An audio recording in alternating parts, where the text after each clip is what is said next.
Hello and welcome. I'm coming to you from beautiful Roslyn, BC, where it is foggy and blue sky at the same time. So quite the interesting weather. Today's video, I wanted to talk about this idea that I hear all the time, which is if you're saying my thinking isn't real, if you're saying that I'm just, watching a movie in my mind about this situation and that I'm not actually kind of experiencing the circumstances and what they're making me feel, then why does it feel so bloody real? And I know because I am also a human being and I get just as much real thoughts and feelings as anyone else.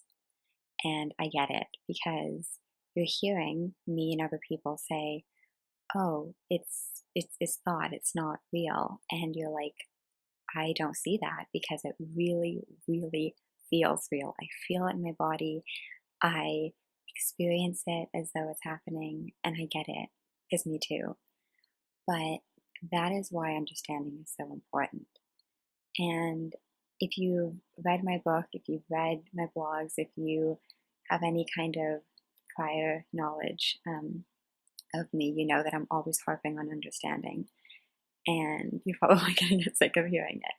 But it really gets to kind of the crucial point in this. And that is when we understand how something works, we are able to be less victimized by it. When we understand how something works, we're able to factor that in and know how to better navigate it.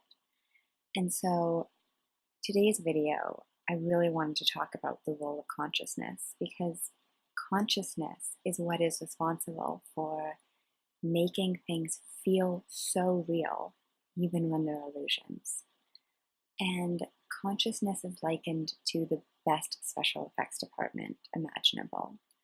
So if you were watching a movie, just pretend you're in the theater, you're watching a movie, and if it was super obvious to you that you're seeing green screens and you're seeing kind of a soundtrack that's not matching up with what's actually happening, and if you're or maybe the musical score is off, so it's meant to be suspenseful, but the music isn't suspenseful at all, and you're kind of like, what the heck? Your experience of that movie is one that isn't as gripping and isn't as compelling because the special effects aren't there. You're very aware that you're watching a movie, that you're watching actors who are in front of a camera saying lines of a script, acting out a fake scene, and that is kind of just what you're watching on the screen. But the reason we go to movies and don't have that experience most of the time, hopefully, and that we're actually gripped and compelled and entertained by it is because there are great special effects. There is a musical score that is very cohesive with the storyline. There are lighting and camera and CGI and editing and all of the things that go into making a movie, kind of the finished masterpiece that pulls you in and grips you, even though it's not real. And so consciousness works the same way. Thought comes into our minds, and consciousness brings it to life and says, this is reality. This is real. This is life. This is happening. This is your experience. It doesn't come in and say, hey, I'm an illusion. Don't buy into me. Don't listen to me. It's all just your thinking. I'm just the momentary form energy's taking. No, no, no, no, no. It comes in and says, your life is shit. Your partner is horrible. That event that you're really nervous about, you should be.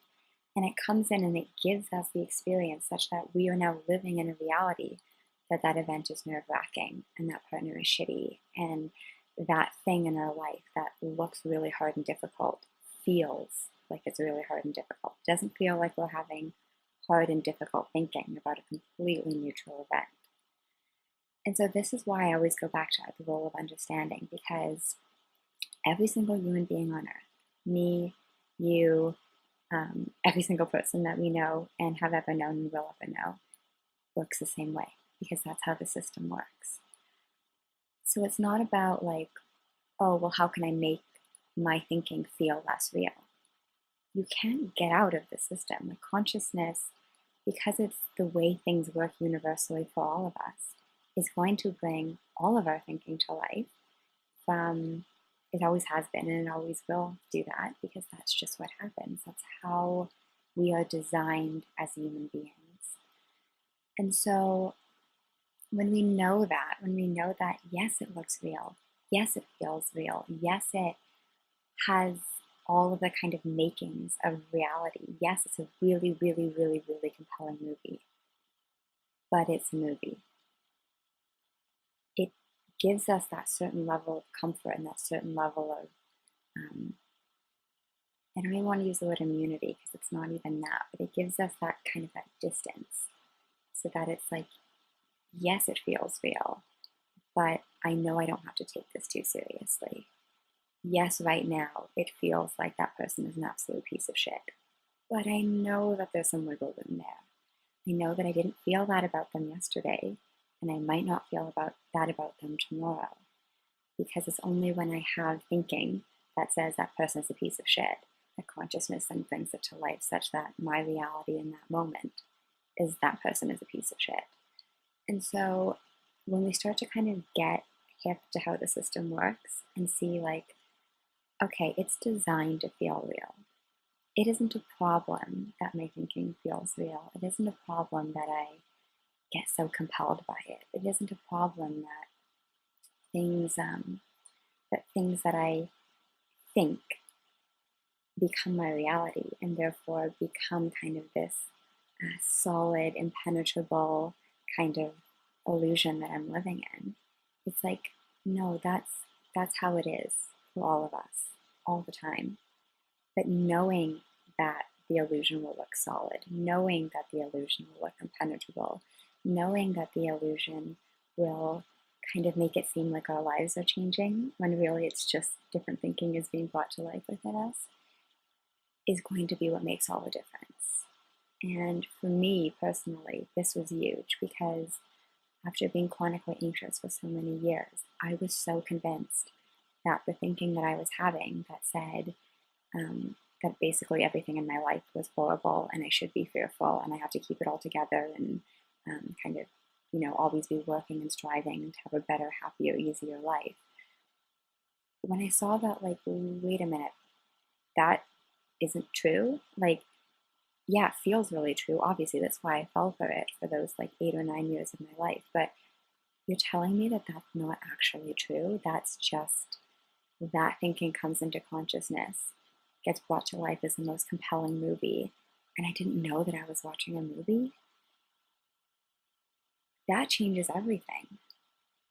The difference between thinking that we're in life as life and we're in life as a really compelling movie with an amazing special effects department that has us all tricked, but we can kind of see through that illusion and like, oh, no, I'm just watching Avatar right now. And it's very well designed and it's very well kind of produced and scripted and everything. But that's what's happening. I'm watching the mental equivalent of Avatar. I'm not seeing life as it is what allows for things to be different. Again, it's that understanding that then gives that kind of distance and that little space and that little, oh, okay, yeah, I see how this works. And so I hope this was helpful. And if you have any questions or comments, leave them below or feel free to email me. And yeah, we have, I think, 6 more videos in this series for February. So lots more to come. And thank you so much for watching. Sending love. Bye.